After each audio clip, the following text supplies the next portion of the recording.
जसे की हा नंदगिरी किल्ल्यावर आलात आणि इथे पाहणी केली तर एकंदरीत सर त्याचा अनुभव रखता राहिला आपल्याला काय वाटलं सर आपल्याला किल्ला पाहून? सुरुवातीला नांदेडला असा भुयारी किल्ला आहे असं मला ऐकत नव्हतं. कंधारच्या किल्ल्याबद्दल मी ऐकलं होतं, परंतु इथं जॉईन झाल्याबद्दल मला थोडी हिस्ट्री कल्चरची आवड असल्यामुळं मी जेव्हा चौकशी केली तेव्हा मला समजलं की असा इथं किल्ला आहे ज्याला जुनी सातवाहन चालुक्य काळाची हिस्ट्री आहे आणि नदीच्या किनारी तो वसलेला आहे, परंतु त्याच्यावर फारशी माहिती नव्हती.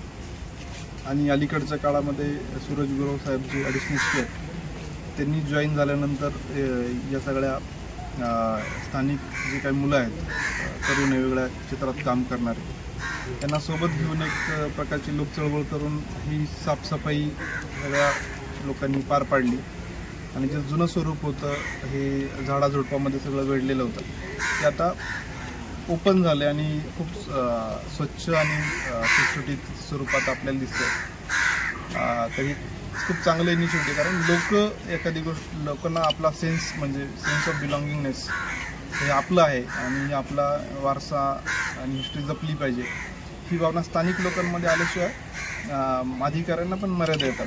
त्यामुळे ही जी भावना मुलांमध्ये निर्माण झाली त्यांनी किल्लेदार ही संकल्पना तयार करून दर रविवारी येतात, मध्ये येतात आणि त्याचं प्रोटेक्शन स्वच्छता हे सगळं राबवतात. ही खूप कौतुकास्पद गोष्ट आहे. यासाठी यांचं अभिनंदन करावं तेवढं कमी आहे. आणि दुसरी गोष्ट की प्रशासनाला ज्या काही गोष्टी करायच्या असतात त्यामध्ये जर लोक असे जर उत्साही असतील, इनिशिएटिव्ह घेणारे जर असतील तर निश्चितपणे आम्हाला पण थोडा हुरूप येतो आणि ज्या ज्या गोष्टी शक्य आहेत किल्ल्यासाठी करणं आम्हाला ते सोपं जातं करायला इम्प्लिमेंटेशन. त्यामुळं भविष्यामध्ये एकत्र असंच काम करत राहून ज्या सुधारणा आपल्याला किल्ल्यासाठी आणि शहरासाठी करायच्यात किल्ल्याच्या माध्यमातून त्या आपण करूया.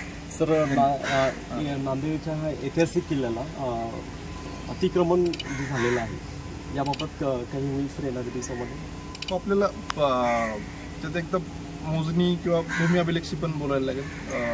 इमिडिएटली जी असेसमेंट आहे ती फक्त व्हिज्युअल गोष्टींनी नाही करताना आपल्याला भूमी अभिलेख किंवा तांत्रिक विभागाशी चर्चा करून मग पुढं मार्ग. एक शेवटचं सर, जसं की अप्पर पोलीस अधीक्षक सूरज गुरव साहेबांनी इथले सरसेनापती आहेत त्यांनी एक किल्लेदारांना एक ऊर्जा दिली, एक दिशा दिली, त्यामुळे किल्ल्याचं आज हे इथपर्यंत स्वरूप आलं हे वास्तविक आहे आणि ही गोष्ट इतिहासामध्ये नांदेडकरांना पण जमा झालेली आहे. सर असाच सपोर्ट तुमचा या किल्लेदारांना पुढे राहील का?